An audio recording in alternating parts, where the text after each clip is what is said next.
Hello everyone, welcome to my next class which is based on the same topic fluid dynamics and fluid dynamics में आज का जो topic होगा वो हमारा होगा the equations of the motion in the fluids। तो उस जो equations हैं सारी fluids की वो relate करती है forces से। तो आज हम start करेंगे how many types of forces are there which acts on a flowing fluid। अगर एक fluid है वो flow हो रहा है तो उस पर कितने प्रकार के force लगते हैं।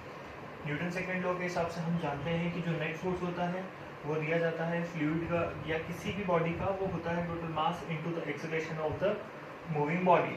तो मूविंग बॉडी हमारा यहाँ पे फ्लोइंग फ्लूइड है, तो the formula is mass into acceleration. But यहाँ पे जो डिफरेंट टाइप्स के फोर्सेस होते हैं जो एक्ट हो रहे हैं फ्लूइड के ऊपर, वो होते हैं सबसे पहला ग्रेविटी फोर्स, जिसे मैं एफ जी से यहाँ डिनोट कर रहा हूँ। जी stands for gravity and F जितने भी होंगे वो यहाँ पे फोर्स शो हो रहा है। तो सबसे पहला फोर्स होता है एफ जी, ग्रेविटेशनल फोर्स, जो कि फ्लूइड का मास जितना भी होगा वो कंसिडर किया जा रहा है एज ए ग्रेविटी फोर्स।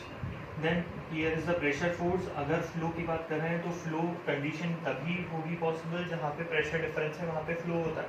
तो अगर प्रेशर डिफरेंस है तो वहाँ पे कुछ ना कुछ प्रेशर फोर्स जरूर होगा, तो वो प्रेशर फोर्स। देन थर्ड है हमारा विस्कस फोर्स, विस्कोसिटी। जैसा कि हम जानते हैं viscosity is the resistance to flow. अगर विस्कस फ्लो है, आइडियल फ्लूइड नहीं है, रियल फ्लूइड है, तो हमारे पास विस्कस फोर्स एक जनरेट हो रहा होगा जो फ्लूइड को फ्लो होने से रेजिस्ट कर रहा है। तो ये अगला फोर्स है हमारा विस्कस फोर्स। अगला है टर्बुलेंट फोर्स। टर्बुलेंसी का मतलब होता है mash up in the fluid flow, जैसे रैंडमनेस इन द फ्लूइड हम बोल सकते हैं। इसे हम और आगे डिटेल में पढ़ेंगे कि what is actually the turbulent means. And the next one is the surface tension force. Surface tension हर एक फ्लूइड का हम जानते हैं अपना खुद का सरफेस टेंशन होता है, तो वो सरफेस टेंशन फोर्स यहाँ पे मैं कंसीडर कर रहा हूँ एज ए टोटल फोर्स। और लास्ट में होता है कंप्रेसिबिलिटी फोर्स। कंप्रेसिबिलिटी फोर्स उन फोर्सेस का होता है जैसे कि हम जानते हैं fluids are of two types, compressible and incompressible. अगर इनकम्प्रेसिबल हुआ तो कंप्रेसिबिलिटी फोर्स जीरो हो जाएगा, और कंप्रेसिबल है तो कंप्रेसिबिलिटी फोर्स ना भी होगा, वहाँ पे कंसीडर कर सकते हैं। There are three basics equation जो इस कंसेप्ट पे दी गई है। अगर हम टोटल फोर्स निकालें तो ये सारा फोर्सेस आ जाएगा, पर यदि हम एक एक फोर्स निकालेंगे, अगर मैं ग्रेविटी फोर्स और प्रेशर फोर्स इन दोनों को सिर्फ अपने क्राइटेरिया में लेता हूँ तो वो इक्वेशन कहलाती है ग्रेविटी एंड प्रेशर वाली यूलर्स इक्वेशन ऑफ मोशन। इसको आयलर इक्वेशन भी कहा जाता है। मैं प्रोनाउंसिएशन में यूलर्स इक्वेशन यूज करता हूँ, प्रोनाउंसिएशन में आयलर इक्वेशन भी बोला जाता है। तो अगर आयलर इक्वेशन होती है तो उसमें हमें सिर्फ कंसिडरेशन में क्या लेना है, there is only gravity force और प्रेशर फोर्स। क्यों हम ऐसा कंसिडर कर रहे हैं, क्योंकि आयलर जो साइंटिस्ट हैं उन्होंने कहा है कि I am taking as an ideal fluid and incompressible fluid.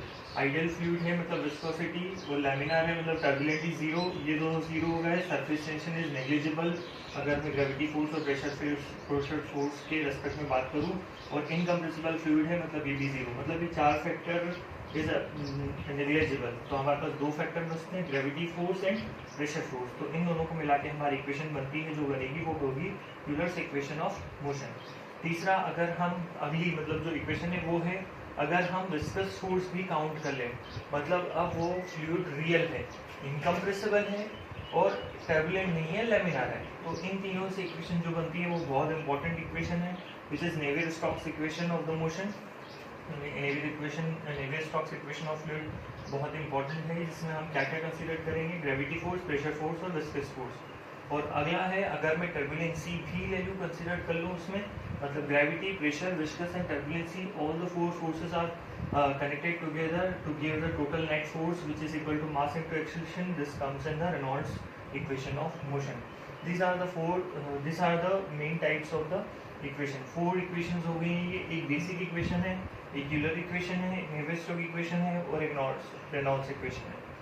तो आज हम डिराइव करने वाले हैं यूलर्स इक्वेशन या आयलर इक्वेशन ऑफ मोशन।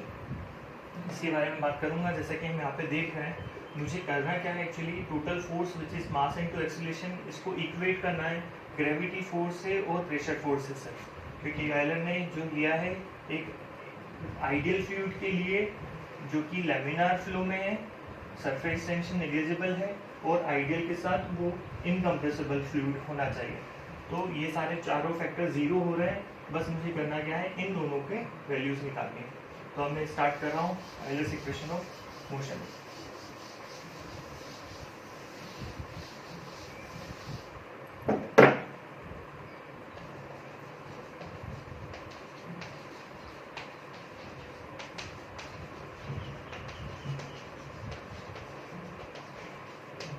उसके लिए मैं एक फ्लोइंग फ्लूइड कंसीडर करता हूँ, मान लेता हूँ ये फ्लोइंग फ्लूइड स्ट्रीम है, इसके अंदर एक पार्टिकल में या एक सेक्शन कंसीडर कर रहा हूँ, एक सिलेंड्रिकल सेक्शन मैंने माना है।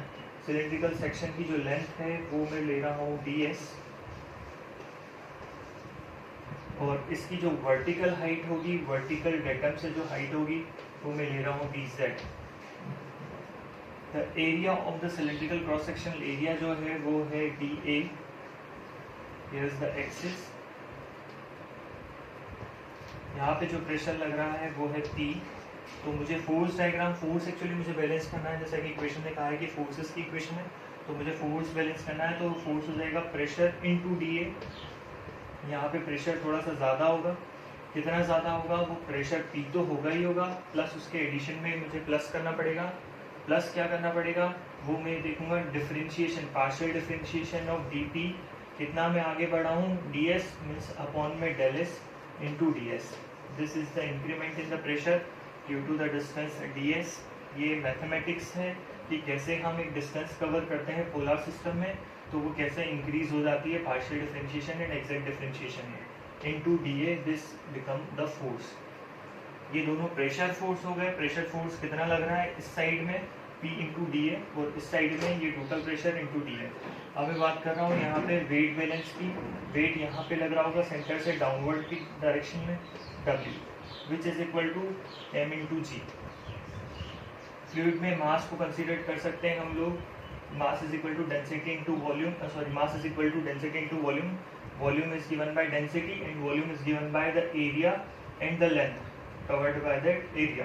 So dA into ds, dA into ds is the volume into g I have already. From here we can have a angle theta, theta of the inclination of the section which we have taken, और theta की value यहाँ से अगर मैं देखूँ तो this become ds, this become dz and here it is the theta. यहाँ से cos थीटा का एक फॉर्मूला बन रहा है, cos theta is equal to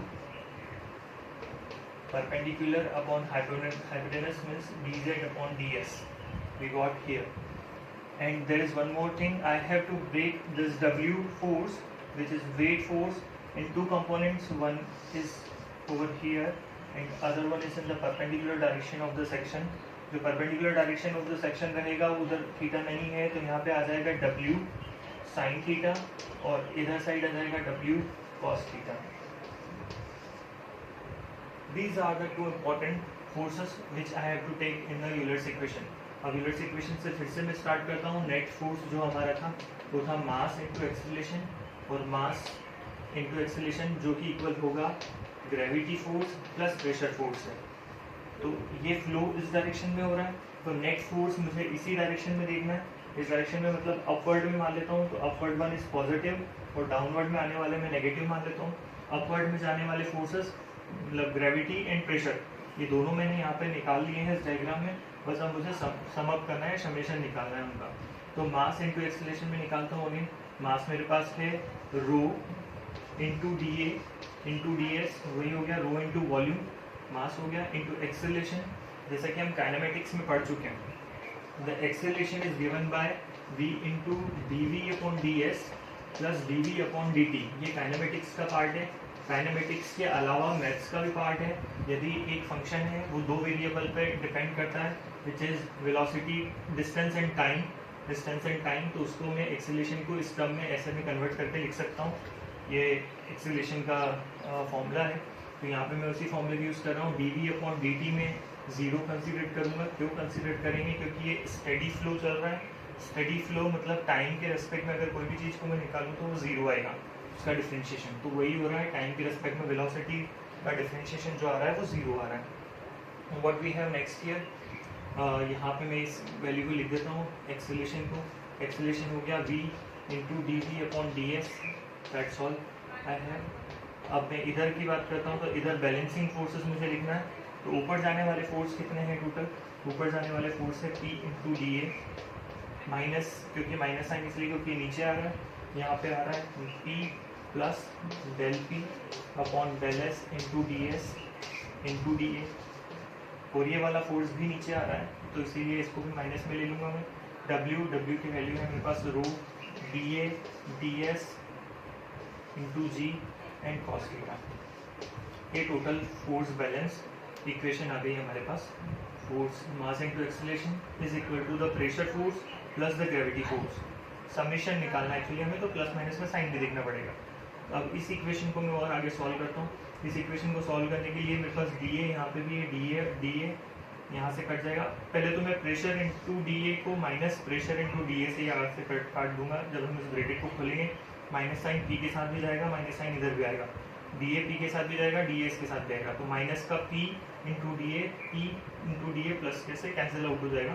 तो what we have next, we have remaining here minus del P upon del s into D S into D a and minus rho D A D s g cos theta. Cos theta जैसा कि मैं बता चुका हूँ d Z upon D s, तो मैं उसको वहीं कन्वर्ट करने वाला हूँ d z into D s, d Z upon D s. यहाँ से डी ए इंटू डी एस, यहाँ से d S into D a, यहाँ से भी d S into D a. I am going to cancel out this all. Now what will be the sum of equation is,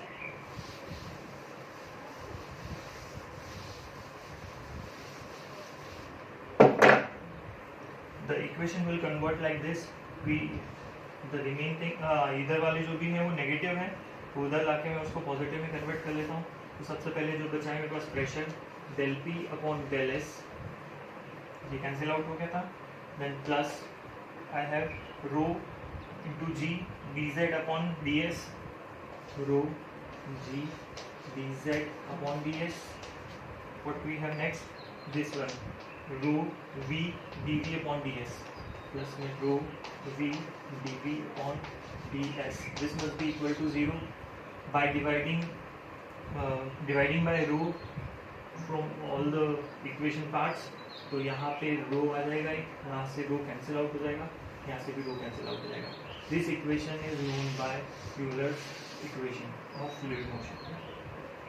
तो ये equation हमारे लिए बहुत इंपॉर्टेंट है, क्योंकि ये इक्वेशन क्या हमें एक्चुअली बताती है, हमें ये बताती है कि कैसे हम एनर्जीज जितने भी फोर्सेस हैं उनका सम अप करके हम निकाल सकते हैं। हम जैसे कि जानते हैं थर्मोडायनेमिक्स के लॉ ने कहा है energy never be created nor be destroyed. It's not only mean for the thermodynamic, हर जगह ये वैलिड है।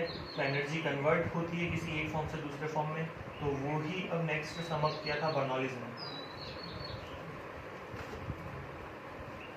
मैं इसे मिटा रहा हूँ। इसके बाद की जो हमारी मेन इक्वेशन वो आती है बर्नौलीज से।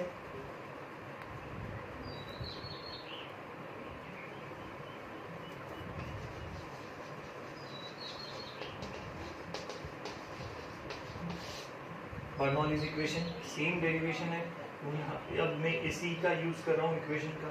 Bye integrating this equation what we get next, we got by integrating this equation 1 by rho and we have p here, p plus next what we got z g dz upon ds, that means z into g, plus here we have v square upon में 2, v square upon में 2, that will become the constant।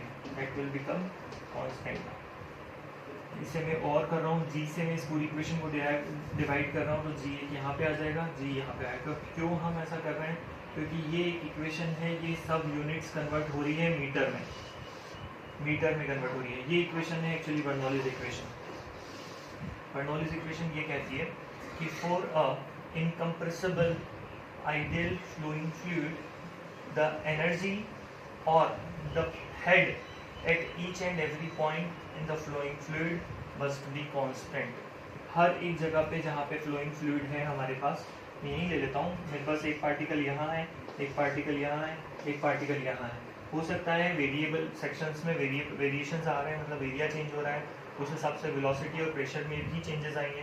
तो जब changes आ रहे हैं तो उस time पर velocity और काइनेटिक एनर्जी, सारी एनर्जीज में चेंजेस भी आएंगे। तो वो एनर्जीज कैसे कन्वर्ट की गई है, बाय द हेड। अगर मैं इसकी यूनिट निकालूँ तो it will come in the meter. z ये तो एक वर्टिकल हाइट ही है, तो this is also in meter, और ये होता है ये ऑल्सो इन मीटर। इसे हम कहते हैं प्रेशर हेड, ये होता है पोटेंशियल हेड, और ये होता है काइनेटिक हेड। प्रेशर हेड हमें ये बताता है कि फ्लूइड के अंदर प्रेशर एनर्जी कितनी है, पोटेंशियल हेड ये बताता है कि फ्लूइड के अंदर पोटेंशियल एनर्जी कितनी है, और काइनेटिक हेड ये हमें ये बताता है कि फ्लूइड के अंदर काइनेटिक एनर्जी कितनी है। तो according to the Bernoulli's equation, the sum of kinetic head, potential head and pressure head must be constant, और I can say that the sum of all the energies, kinetic energy, potential energy and pressure energy must be constant. This is all about the Bernoulli's equation and Euler's equation of fluid. Thank you.